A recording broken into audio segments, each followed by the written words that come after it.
সকলকে স্বাগত জানাই নতুন চ্যানেলে। আজ আমরা একাদশ শ্রেণীর নতুন সিলেবাসের অন্তর্গত গল্প পুঁই মাচা পাঠ করব। তার আগে বলে রাখি, এই গল্পটি বাংলা সাহিত্যের অন্যতম কথা সাহিত্যিক বিভূতিভূষণ বন্দ্যোপাধ্যায়ের লেখা। এই গল্পে আমরা প্রকৃতির সঙ্গে মানুষের এক নিবিড় সম্পর্কের দিক দেখতে পাব। এই গল্পে দরিদ্র গ্রামবাসীদের জীবন, গ্রাম সমাজ কেমন হয় তাও পরিস্ফুট হয়েছে। এবার আসি সরব পাঠে। সহায় হরি চাটুর্যে উঠানে পা দিয়াই স্ত্রীকে বলিলেন, একটা বড় বাটি কি ঘটি যা হয় কিছু দাও তো, তারক্ষুড়ো গাছ কেটেছে, একটু ভালো রস আনি। স্ত্রী অন্নপূর্ণা খড়ের রান্নাঘরের দাওয়ায় বসিয়া শীতকালের সকালবেলা নারিকেল তেলের বোতলে ঝাঁটার কাটি পুরিয়া 2 আঙুলের সাহায্যে ঝাঁটার কাটিলগ্ন জমানো তৈলটুকু সংগ্রহ করিয়া চুলে মাখাইতেছিলেন। স্বামীকে দেখিয়া তাড়াতাড়ি গায়ের কাপড় একটু টানিয়া দিলেন মাত্র, কিন্তু বাটি কি ঘটি বাহির করিয়া দিবার জন্য বিন্দু মাত্র আগ্রহ তো দেখালেনই না, এমনকি বিশেষ কোনো কথাও বলিলেন না। সহায় হরি অগ্রবর্তী হইয়া বলিলেন, কি হয়েছে, বসে রইলে যে, কই দাও একটা ঘটি। আহ, খেন্তি টেন্তি সব কোথায় গেল এরা, তুমি তেল মেখে বুঝি ছোঁবে না? অন্নপূর্ণা তেলের বোতলটি সরাইয়া স্বামীর দিকে খানিকক্ষণ চাহিয়া রহিলেন। পরে অত্যন্ত শান্ত সুরে জিজ্ঞাসা করিলেন, তুমি মনে মনে কি ঠাউরেছ বলতে পারো? স্ত্রীর অতিরিক্ত রকমের শান্ত সুরে সহায় হরির মনে ভীতির সঞ্চার হইল। ইহা যে ঝড়ের অব্যবহিত পূর্বের আকাশের স্থির ভাবমাত্র, তাহা বুঝিয়া তিনি মরিয়া হইয়া ঝড়ের প্রতীক্ষায় রহিলেন। একটু আমতা আমতা করিয়া কহিলেন, কেন, কি আবার, কি? অন্নপূর্ণা পূর্বাপেক্ষাও শান্ত সুরে বলিলেন, দেখো, রঙ্গ করো না বলছি, ন্যাকামি করতে হয় অন্য সময় করো। তুমি কিছু জানো না, নাকি খোঁজ রাখো না? অত বড় মেয়ে যার ঘরে, সে মাছ ধরে আর রস খেয়ে দিন কাটায় কি করে তা বলতে পারো? গায়ে কি গুজব রটেছে জানো? সহায় হরি আশ্চর্য হইয়া জিজ্ঞাসা করিলেন, কেন, কি গুজব? কি গুজব জিজ্ঞাসা করো গিয়ে চৌধুরীদের বাড়ি।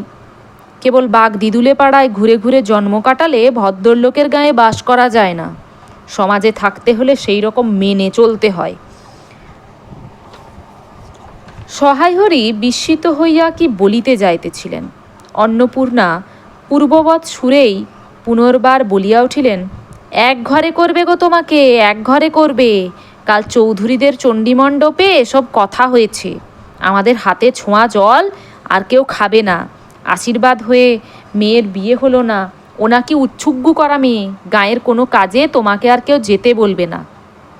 যাও, ভালোই হয়েছে তোমার, এখন গিয়ে দুলে বাড়ি বাগদি বাড়ি উঠে বসে দিন কাটাও। সহায় হরি তাচ্ছিল্যের ভাব প্রকাশ করিয়া বলিলেন, এই আমি বলি না জানি কি ব্যাপার, এক ঘরে, সবাই এক ঘরে করেছেন, এবার বাকি আছেন কালীময় ঠাকুর। ওহ!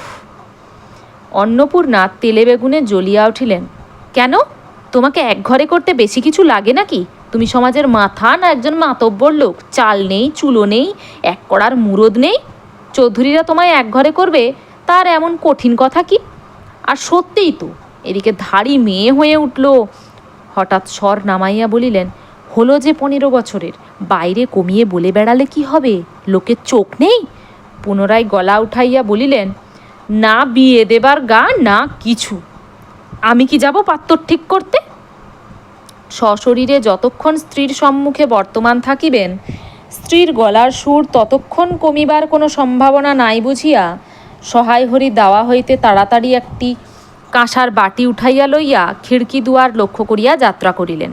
কিন্তু খিড়কি দুয়ারের একটু এদিকে কি দেখিয়া হঠাৎ থামিয়া গেলেন এবং আনন্দপূর্ণ স্বরে বলিয়া উঠিলেন, এসব কি রে খেন্তিমা, এসব কোথা থেকে আনলি?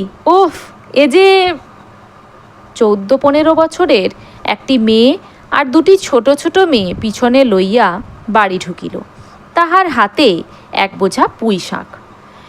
ডাঁটাগুলি মোটা ও হলদে হলদে, চেহারা দেখিয়া মনে হয় কাহারা পাকা পুঁই গাছ উবড়াইয়া ফেলিয়া উঠানের জঙ্গল তুলিয়া দিতেছিল। মেয়েটি তাহাদের উঠানের জঞ্জাল প্রাণপণে তুলিয়া আনিয়াছে। ছোট মেয়ে দুটির মধ্যে একজনের হাত খালি, অপরটির হাতে গোটা 2-3 পুঁই পাতা জড়ানো কোনো দ্রব্য। বড় মেয়েটি খুব লম্বা, গোলগাল চেহারা, মাথার চুলগুলো রুক্ষ ও অগোছালো, বাতাসে উড়িতেছে। মুখখানা খুব বড়, চোখ দুটো ডাগর ও শান্ত। সরু সরু কাঁচের চুড়িগুলা 2 পয়সা ডজনের একটি সেফটি পিন দিয়া একত্র করিয়া আটকানো।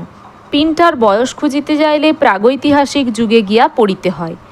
এই বড় মেয়েটির নামই বোধহয় খেন্তি, কারণ সে তাড়াতাড়ি পিছন ফিরিয়া তাহার পশ্চাৎবর্তিনীর হাত হইতে পুঁই পাতা জড়ানো দ্রব্যটি লইয়া মেলিয়া ধরিয়া বলিল, চিংড়ি মাছ বাবা, গয়াখুড়ির কাছ থেকে রাস্তায় নিলাম, দিতে চায় না, বলে তোমার বাবার কাছে 8 দিনকার দরুন 2 পয়সা বাকি আছে। আমি বললাম, দাও গয়া পিসি, আমার বাবা কি তোমার 2 পয়সা নিয়ে পালিয়ে যাবে? আর এই পুঁই শাকগুলো ঘাটের ধারের রায় কাকা বললে নিয়ে যা, কেমন মোটা মোটা। অন্নপূর্ণা দাবা হইতে অত্যন্ত ঝাঁঝের সহিত চিৎকার করিয়া উঠিলেন, নিয়ে যা! আহা, কি অমর্ত্যই না তোমাকে তারা দিয়েছে। পাকা পুঁইডাটা কাঠ হয়ে গিয়েছে, 2 দিন পরে ফেলে দিত, নিয়ে যা। আর উনি তখন আগাছা উঠিয়ে নিয়ে এসেছেন। ভালোই হয়েছে, তাদের আর নিজেদের কষ্ট করে কাটাতে হলো না। যত পাথুরে বোকা সব মরতে আসে আমার ঘাড়ে। ধাড়ি মেয়ে, বলে দিয়েছি না তোমায়, বাড়ির বাইরে কোথাও পা দিও না। লজ্জা করে না এ পাড়া সে পাড়া করে বেড়াতে? বিয়ে হলে যে 4 ছেলের মা হতে, খাওয়ার নামে আর জ্ঞান থাকে না, না? কোথায় শাক, কোথায় বেগুন, আর একজন বেড়াচ্ছেন কোথায় রস, কোথায় ছাই, কোথায় পাঁশ। ফেল ফেল বলছি, ওসব ফেল।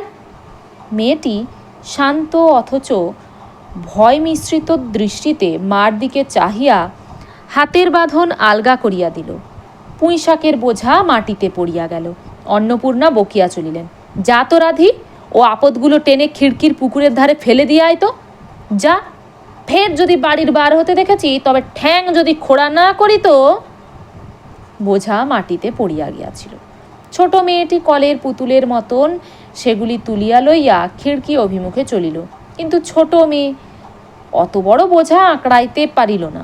অনেকগুলি ডাঁটা এদিকে ওদিকে ঝুলিতে ঝুলিতে চলিল। সহায় হরির ছেলেমেয়েরা তাহাদের মাকে অত্যন্ত ভয় করিত। সহায় হরি আমতা আমতা করিয়া বলিতে গেলেন, তাই এনেছে ছেলে মানুষ খাবে বলে, তুমি আবার বরং। পুঁই শাকের বোঝা লইয়া যাইতে যাইতে ছোট মেয়েটি ফিরিয়া দাঁড়াইয়া মার মুখের দিকে চাহিল। অন্নপূর্ণা তাহার দিকে চাহিয়া বলিলেন, না না, নিয়ে যা, খেতে হবে না। মেয়ে মানুষের আবার অত নোলা কিসের? এক পাড়া থেকে আরেক পাড়ায় নিয়ে আসবে 2 পাকা পুঁই শাক ভিক্ষে করে। যা যা, তুই যা, দূর করে বনে দিয়াই। সহায় হরি বড় মেয়ের মুখের দিকে চাহিয়া দেখিলেন তাহার চোখ দুটো জলে ভরিয়া আসিয়াছে। তার মনে বড় কষ্ট হইল।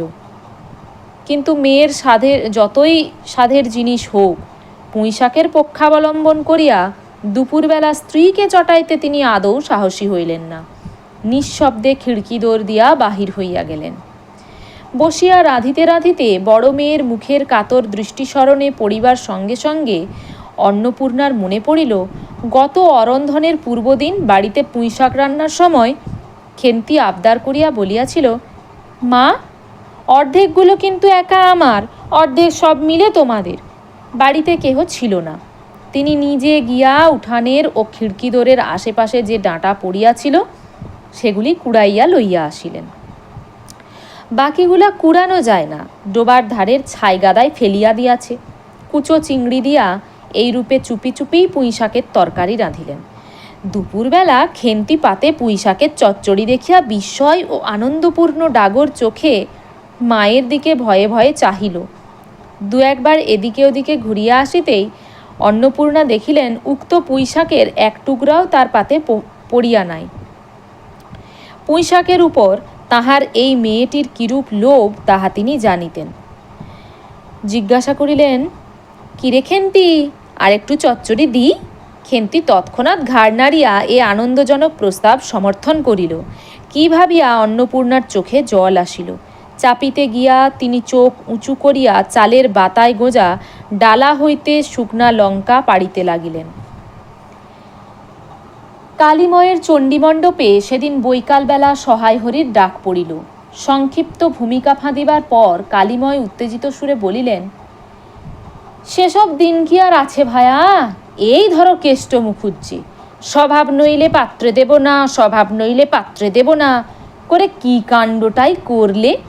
অবশেষে কিনা হরির ছেলেটাকে ধরে পড়ে মেয়ের বিয়ে দেয় তবে রক্ষে। তার কি স্বভাব রাম বলো? 6-7 পুরুষে ভঙ্গ, পচা শ্রোত্রিয়। পরে সুর নরম করিয়া বলিলেন, তা সমাজের সেসব শাসনের দিন কি আর আছে? দিন দিন চলে যাচ্ছে। বেশি দূর যায় কেন? এই যে তোমার মেয়েটি 13 বছরের। সহায় হরি বাধা দিয়ে বলিতে গেলেন, এই শ্রাবণে 13ই। আহা, 13ই আর 16ই তফাৎ কিসের শুনি? 13ই আর 16ই তফাৎটা কিসের? আচ্ছা 13ই হোক, চাই 16ই হোক, চাই 50ই হোক, তাতে আমাদের দরকার নেই। সে তোমার হিসেব তোমার কাছে, কিন্তু পাত্তর আশীর্বাদ হয়ে গেল। তুমি বেঁকে বসলে কি জন্যে শুনি? ও তো একরকম উচ্ছুগ্য করা মেয়ে। আশীর্বাদ হওয়াও যা, বিয়ে হওয়াও তা, 7 পাকের যা বাকি। এই তো সমাজে বসে এসব কাজগুলো তুমি যে করবে আর আমরা বসে বসে দেখব, এ তুমি মনে ভেবো না। সমাজের বামুনদের যদি জাত মারবার ইচ্ছে না থাকে, মেয়ের বিয়ের বন্দোবস্ত করে ফেলো। পাত্তর রাজপুত্তুর না হলে কি পাত্তর মেলে না? গরিব মানুষ দিতে থুতে পারবে না বলেই শ্রীমন্ত মজুমদারের ছেলেকে ঠিক করে দিলাম। লেখাপড়া নাই বা জানলে, জজ ম্যাজিস্ট্রেট না হলে কি মানুষ হয় না? দিব্যি বাড়ি, বাগান, পুকুর, শুনলাম এবার নাকি কুঁড়ির জমিতে 4টি আমন ধানও করেছে। ব্যাস রাজার হাল। 2 ভাইয়ের অভাব কি? ইতিহাসটা হইতেছে যে মণিগায়ের উক্ত মজুমদার মহাশয়ের পুত্রটি কালীময়ই ঠিক করিয়া দেন।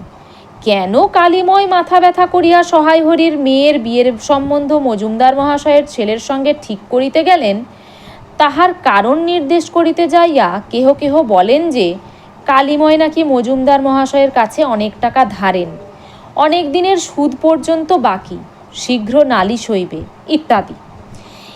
এ গুজব যে শুধু অবান্তর তাহাই নহে, ইহার কোনো ভিত্তি আছে বলিয়াও মনে হয় না। ইহা দুষ্টপক্ষের রটনা মাত্র। যাহাই হউক, পাত্রপক্ষ আশীর্বাদ করিয়া যাওয়ার দিন কতক পরে সহায় হরি টের পান পাত্রটি কয়েক মাস পূর্বে নিজের গ্রামে কি একটা করিবার ফলে গ্রামের এক কুম্ভকার বধূর আত্মীয় স্বজনের হাতে বেদম প্রহার খাইয়া কিছুদিন নাকি শয্যাগত ছিল। এরকম পাত্রে মেয়ে দিবার প্রস্তাব মনঃপূত না হওয়ায় সহায় হরি সে সম্বন্ধ ভাঙিয়া দেন। দিন 2 পরের কথা। সকালে উঠিয়া সহায় হরি উঠানে বাতাবে লেবু গাছের ফাঁক দিয়া যেটুকু নিতান্ত কচি রাঙা রৌদ্র আসিয়াছিল, তাহারই আতপে বসিয়া আপন মনে তামাক টানিতেছেন।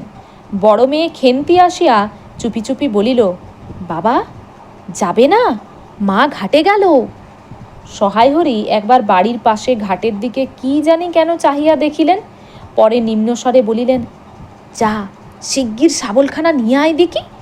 কথা শেষ করিয়া তিনি উৎকণ্ঠার সহিত জোরে জোরে তামাক টানিতে লাগিলেন এবং পুনরায় একবার কি জানি কেন খিড়কির দিকে সতর্ক দৃষ্টি নিক্ষেপ করিলেন।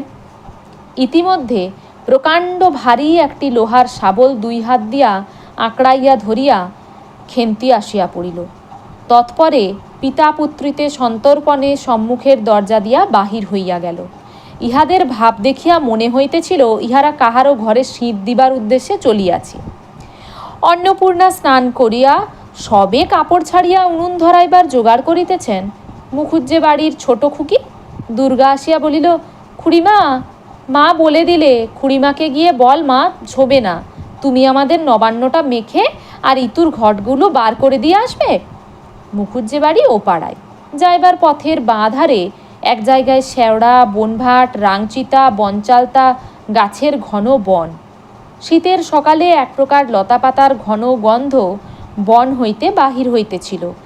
একটা লেজঝোলা হলদে পাখি আমড়া গাছের এডাল হইতে ওডালে যাইতেছে। দুর্গা আঙুল দিয়া দেখাইয়া বলিল, খুড়িমা, খুড়িমা, ওই যে কেমন পাখিটা। পাখি দেখিতে গিয়া অন্নপূর্ণা কিন্তু আরেকটা জিনিস লক্ষ্য করিলেন। ঘন বনটার মধ্যে কোথায় এতক্ষণ খুব খুব করিয়া একটা আওয়াজ হইতেছিল, কে যেন কি খুঁড়িতেছে। দুর্গার কথার পরেই হঠাৎ সেটা বন্ধ হইয়া গেল। অন্নপূর্ণা সেখানে খানিকক্ষণ থমকিয়া দাঁড়াইলেন, পরে চলিতে আরম্ভ করিলেন। তাহারা খানিক দূর যাইতে না যাইতে বনের মধ্যে পুনরায় খুব খুব শব্দ আরম্ভ হইল। কাজ করিয়া ফিরিতে অন্নপূর্ণার কিছু বিলম্ব হইল। বাড়ি ফিরিয়া দেখিলেন খেন্তি উঠানের রৌদ্রে বসিয়া তেলের বাটি সম্মুখে লইয়া খোপা খুলিতেছে। তিনি তীক্ষ্ণ দৃষ্টিতে মেয়ের দিকে চাহিয়া দেখিয়া রান্নাঘরে গিয়া উনুন ধরাইবার উদ্যোগ করিতে লাগিলেন। মেয়েকে বলিলেন, এখনো নাইতে যাসনি যে, কোথায় ছিলে এতক্ষণ? খেন্তি তাড়াতাড়ি উত্তর দিল, এই যে যাই মা, এক্ষুনি যাব আর আসবো। খেন্তি স্নান করিতে যাইবার একটুখানি পরেই সহায় হরি সোৎসাহে 15-16 সের ভারী একটা মেটে আলু ঘাড়ে করিয়া কোথা হইতে আসিয়া উপস্থিত হইলেন এবং সম্মুখে স্ত্রীকে দেখিয়া কৈফিয়তের দৃষ্টিতে সেই দিকে চাহিয়াই বলিয়া উঠিলেন, ওই ও পাড়ার ময়সা চৌকিদার রোজই বলে, কর্তা ঠাকুর, তোমার বাপ থাকতে তবু মাসে মাসে এদিকে তোমাদের পায়ের ধুলো পড়তো, তা আজকাল তো তোমরা আর আসো না। এই বেড়ার গায়ে মেটে আলু করে রেখেছি, তা দাদা ঠাকুর বরং। অন্নপূর্ণা স্থির দৃষ্টিতে স্বামীর দিকে চাহিয়া বলিলেন, বরজপোতার বনের মধ্যে বসে খানিক আগে কি করছিলে শুনি? সহায় হরি অবাক হইয়া বলিলেন, আমি? না, আমি কখন? কখনো না, এই তো আমি। সহায় হরির ভাব দেখিয়া মনে হইতেছিল তিনি এইমাত্র আকাশ হইতে পড়িয়াছেন। অন্নপূর্ণা পূর্বের মতোই স্থির দৃষ্টিতে স্বামীর দিকে চাহিয়া বলিলেন, চুরি তো করবেই। তিনকাল গিয়েছে, এককাল আছে, মিথ্যা কথাগুলো আর এখন বলো না। আমি সব জানি। মনে ভেবেছিলে আপদ ঘাটে গিয়েছে, আর কি। দুর্গার মা ডেকে পাঠিয়েছিল। ও পাড়ায় যাচ্ছি, শুনলাম বরজপোতার বনের মধ্যে কি সব খুব খুব শব্দ।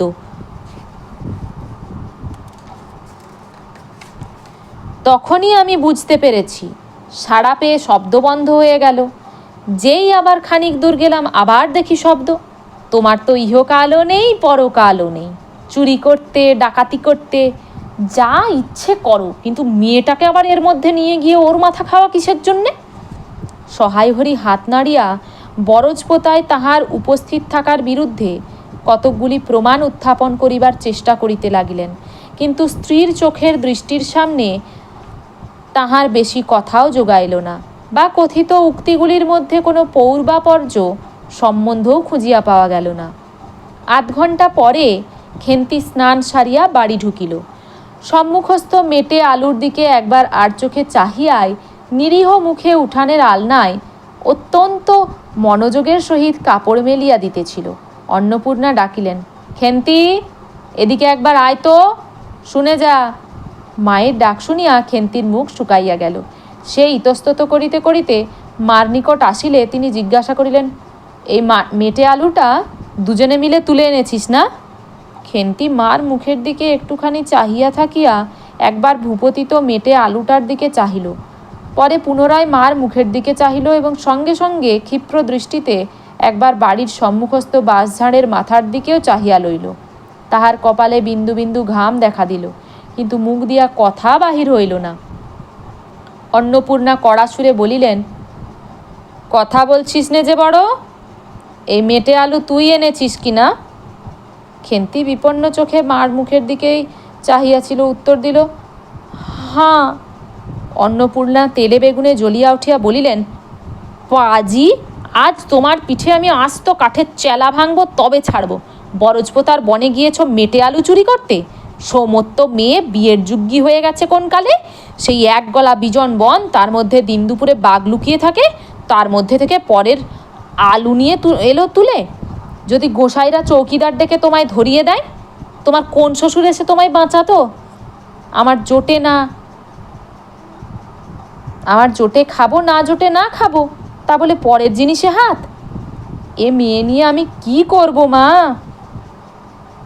2-3 দিন পরে একদিন বৈকালে ধুলা মাটি মাখা হাতে খেন্তি মাকে আসিয়া বলিল, মা মা দেখবে এসো। অন্নপূর্ণা গিয়া দেখিলেন ভাঙা পাঁচিলের ধারে যে ছোট খোলা জমিতে কতকগুলা পাথরকুচি ও কণ্টিকারের জঙ্গল হইয়াছিল, খেন্তি ছোট বনটিকে লইয়া সেখানে মহা উৎসাহে তরকারির আওলাদ করিবার আয়োজন করিতেছে এবং ভবিষ্য সম্ভাবী নানাবিধ কাল্পনিক ফলমূলের অগ্রদূত স্বরূপ বর্তমানে কেবল একটিমাত্র শীর্ণকায় পুঁইশাকের চারা কাপড়ের ফালির গ্রন্থিবন্ধনে বদ্ধ হইয়া ফাঁসি হইয়া যাওয়া আসামির মতন ঊর্ধ্বমুখে একখণ্ড শুষ্ক কঞ্চির গায়ে ঝুলিয়া রহিয়াছে। ফলমূলাদির অবশিষ্টগুলি আপাতত তার বড় মেয়ের মস্তিষ্কের মধ্যে অবস্থিতি করিতেছে, দিনের আলোয় এখনও বাহির হয় নাই। অন্নপূর্ণা হাসিয়া বলিলেন, দূর পাগলি, এখন পুঁইডাটার চারা পোতে কখনো? বর্ষাকালে পুঁততে হয়, এখন যে জল না পেয়ে মরে যাবে। খেন্তি বলিল, কেন? আমি রোজ জল ঢালবো। অন্নপূর্ণা বলিলেন, দেখ, হয়তো বেঁচে যেতেও পারে, আজকাল রাতে খুব শিশির হয়। খুব শীত পড়িয়াছে। সকালে উঠিয়া সহায় হরি দেখিলেন তাহার 2 ছোট মেয়ে দোলায় গায়ে বাঁধিয়া রোদ উঠিবার প্রত্যাশায় উঠানের কাঁঠাল তলায় দাঁড়াইয়া আছে। একটা ভাঙা ঝুড়ি করিয়া খেন্তি শীতে কাঁপিতে কাঁপিতে মুখুজ্জে বাড়ি হইতে গোবর কুড়াইয়া আনিল। সহায় হরি বলিলেন, হ্যাঁ মা খেন্তি, তা সকালে উঠে জামাটা গায়ে দিতে তোর কি হয়? দেখো দেখি এই শীত। আচ্ছা দিচ্ছি বাবা, কই শীত? তেমন তো। হ্যাঁ দে মা, এক্ষুনি দে, অসুখ বিসুখ 5 রকম হতে পারে, বুঝলি নে। সহায় হরি বাহির হইয়া গেলেন। ভাবিতে ভাবিতে গেলেন, তিনি কি অনেক দিন মেয়ের মুখে ভালো করিয়া চাহেন নাই? খেন্তির মুখ এমন সুশ্রী হইয়া উঠিয়াছে। জামার ইতিহাস নিম্নলিখিত রূপ।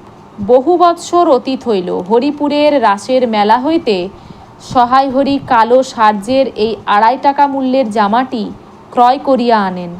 ছিঁড়িয়া যাইবার পর তাহাতে কতবার রিপু করি ইত্যাদি করা হইয়াছিল। সম্প্রতি গত বৎসর হইতে খেন্তির স্বাস্থ্যোন্নতি হওয়ার দরুন জামাটি তাহার গায়ে হয় না। সংসারের এসব খোঁজ সহায় হরি কখনো রাখিতেন না। জামার বর্তমান অবস্থা অন্নপূর্ণারও জানা ছিল না। খেন্তির নিজস্ব ভাঙা টিনের তোরঙ্গের মধ্যেই উহা থাকিত। পৌষ সংক্রান্তি সন্ধ্যাবেলা অন্নপূর্ণা একটি কাশিতে চালের গুঁড়া, ময়দা ও গুড় দিয়া চটকাইতেছিলেন।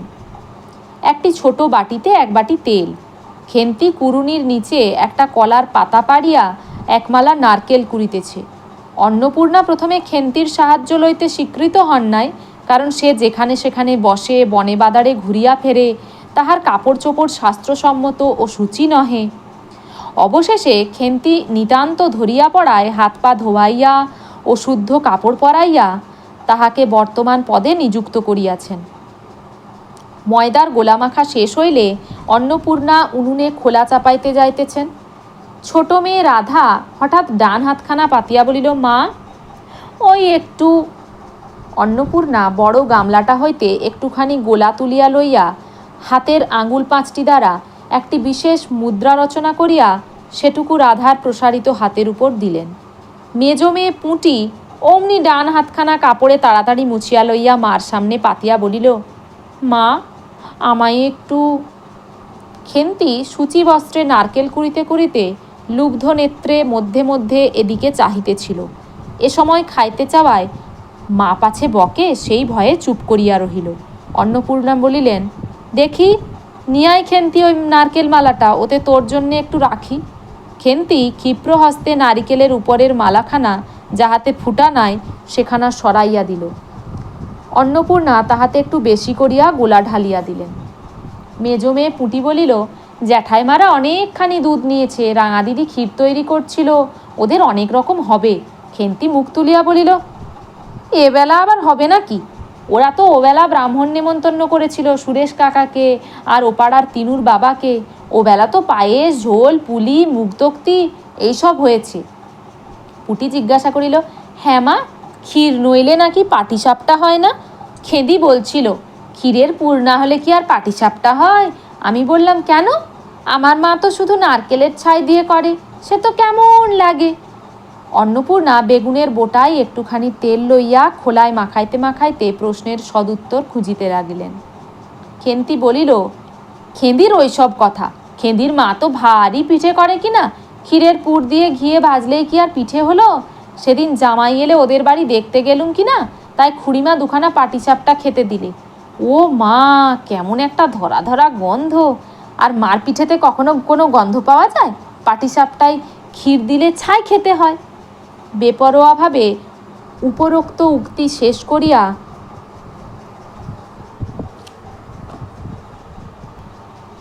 খেন্তি মার চোখের দিকে চাহিয়া জিজ্ঞাসা করিল, মা, নারকেল কোড়া একটু নেব? অন্নপূর্ণা বলিলেন, নে, কিন্তু এখানে বসে খাস নে, মুখ থেকে পড়বে না কি হবে, যা ওইদিকে যা। খেন্তি নারকেলের মালায় এক থাবা কোড়া তুলিয়া লইয়া একটু দূরে গিয়া খাইতে লাগিল। মুখ যদি মনের দর্পণ স্বরূপ হয়, তবে খেন্তির মুখ দেখিয়া সন্দেহের কোনো কারণ থাকিতে পারিত না যে সে অত্যন্ত মানসিক তৃপ্তি অনুভব করিতেছে। ঘণ্টাখানেক পরে অন্নপূর্ণা বলিলেন, ওরে, তোরা সব এক এক টুকরো পাতা পেতে বসতো দেখি, গরম গরম দিই। খেন্তি, জল দেওয়া ভাত আছে ও বেলার, বার করে নিয়ে আয়। খেন্তির নিকট অন্নপূর্ণার এ প্রস্তাব যে খুব মনঃপূত হইল না, তাহা তার মুখ দেখিয়া বোঝা গেল। পুঁটি বলিল, মা, বর্দি পিঠেই খাক, ভালোবাসে, ভাত বরং থাকুক, আমরা কাল সকালে খাবো। খান কয়েক খাইবার পরেই ছোট মেয়ে রাধা আর খাইতে চাহিল না। সে নাকি অধিক মিষ্ট খাইতে পারে না। সকলের খাওয়া শেষ হইয়া গেলেও খেন্তি তখনও খাইতেছে। সে মুখ বুজিয়া শান্তভাবে খায়, বড় একটা কথা কহে না। অন্নপূর্ণা দেখিলেন সে কম করিয়াও 18-19 খানা খাইয়াছে। জিজ্ঞাসা করিলেন, খেন্তি, আর নিবি? খেন্তি খাইতে খাইতে শান্তভাবে সম্মতিসূচক ঘাড় নাড়িল। অন্নপূর্ণা তাহাকে আরও খান কয়েক দিলেন। খেন্তির মুখ চোখ ঈষৎ উজ্জ্বল দেখাইল। হাসি ভরা চোখে মার দিকে চাহিয়া বলিল, বেশ খেতে হয়েছে মা, ওই যে তুমি কেমন ফেনিয়ে নেও, ওতেই কিন্তু। সে পুনরায় খাইতে লাগিল। অন্নপূর্ণা হাতা খুন্তি চুলি তুলিতে তুলিতে সস্নেহে তাঁর এই শান্ত নিরীহ একটু অধিক মাত্রায় ভোজনপটু মেয়েটির দিকে চাহিয়া রহিলেন। মনে মনে ভাবিলেন, খেন্তি আমার যার ঘরে যাবে তাদের অনেক সুখ দেবে, এমন ভালো মানুষ, কাজকর্মে বকো, মারো, গাল দাও, তু শব্দটি মুখে নেই, উঁচু কথা কখনো কেউ শোনেনি। বৈশাখ মাসের প্রথমে সহায়হরির এক দূরসম্পর্কীয় আত্মীয়ের ঘটকালিতে খেন্তির বিবাহ হইয়া গেল। দ্বিতীয় পক্ষে বিবাহ করিলেও পাত্রটির বয়স 40-এর খুব বেশি কোনো মতেই হইবে না। তবু প্রথমে এখানে অন্নপূর্ণা আদৌ ইচ্ছুক ছিলেন না, কিন্তু পাত্রটি সঙ্গতি সম্পন্ন। শহর অঞ্চলে বাড়ি, সিলেট, চুন ও ইটের ব্যবসায়ে নাকি 2 পয়সা করিয়াছে। এরকম পাত্র হঠাৎ মেলাও বড় দুর্ঘট কিনা। জামাইয়ের বয়স একটু বেশি। প্রথমে অন্নপূর্ণা জামাইয়ের সম্মুখে বাহির হইতে একটু সংকোচ বোধ করিতেছিলেন। পরে পাছে খেন্তির মনে কষ্ট হয়, এই জন্য বরণের সময় তিনি খেন্তির সুপুষ্ট হস্তখানি ধরিয়া জামাইয়ের হাতে তুলিয়া দিলেন। চোখের জলে তাহার গলা বন্ধ হইয়া আসিল, কিছু বলিতে পারিলেন না। বাড়ির বাহির হইয়া আমলকিতলায় বেহারারা সুবিধা করিয়া লইবার জন্য বরের পালকি একবার নামাইল। অন্নপূর্ণা চাহিয়া দেখিলেন বেড়ার ধারের নীল রঙের মেহেদি ফুলের গুচ্ছগুলি যেখানে নত হইয়া আছে, খেন্তির কম দামের বালুচরের রাঙা চেলির আঁচলখানা পালকির বাহির হইয়া সেখানে লুটাইতেছে। তার এই অত্যন্ত অগোছালো, নিতান্ত নিরীহ, একটু অধিক মাত্রায় ভোজনপটু মেয়েটিকে পরের ঘরে অপরিচিত মহলে পাঠাইতে তার বুক উদ্বেল হইয়া উঠিতেছিল। খেন্তিকে কি অপরে ঠিক বুঝিবে? যাইবার সময় খেন্তি চোখের জলে ভাসিতে ভাসিতে সান্ত্বনার সুরে বলিয়াছিল, মা, আষাঢ় মাসেই আমাকে এনো, বাবাকে পাঠিয়ে দিও, 2 মাস তো। ও পাড়ার ঠান দিদি বলিলেন, তোর বাবা তোর বাড়ি যাবে কেন রে, আগে নাতি হোক তবে তো। খেন্তির মুখ লজ্জায় রাঙা হইয়া উঠিল। জল ভরা ডাগর চোখের উপর একটুখানি লাজুক হাসির আভা মাখাইয়া সে একগুয়েমির সুরে বলিল, না, যাবে না বই কি, দেখো তো কেমন না যান। ফাল্গুন চৈত্র মাসের বৈকালবেলা উঠানের মাচায় রৌদ্রে দেওয়া আমসত্ত্ব তুলিতে তুলিতে অন্নপূর্ণার মন হুহু করিত। তার অনাচারী লোভী মেয়েটি আজ বাড়িতে নাই, যে কোথা হইতে বেড়াইয়া আসিয়া লজ্জাহীনার মতন হাতখানি পাতিয়া মিনতির সুরে অমনি বলিবে, মা, বলবো একটা কথা, ওই কোনটা ছিঁড়ে একটুখানি। 1 বছরের উপর হইয়া গিয়াছে। পুনরায় আষাঢ় মাস, বর্ষা বেশ নামিয়াছে। ঘরের দাওয়ায় বসিয়া সহায় হরি প্রতিবেশী বিষ্ণু সরকারের সহিত কথা বলিতেছেন। সহায় হরি তামাক সাজিতে সাজিতে বলিলেন, ও তুমি ধরে রাখো, ওরকম হবেই দাদা। আমাদের অবস্থার লোকের ওর চেয়ে ভালো আর কি জুটবে। বিষ্ণু সরকার তালপাতার চাটাইয়ের উপর উবু হইয়া বসিয়াছিলেন। দূর হইতে দেখিলে মনে হইবার কথা তিনি রুটি করিবার জন্য ময়দা চটকাইতেছেন। গলা পরিষ্কার করিয়া বলিলেন, না, সব তো আর, তাছাড়া আমি যা দেব নগদই দেব। তোমার মেয়েটির হয়েছিল কি? সহায় হরি হুঁকাটায় 5-6টি টান দিয়া কাশিতে কাশিতে বলিলেন, বসন্ত হয়েছিল শুনলাম।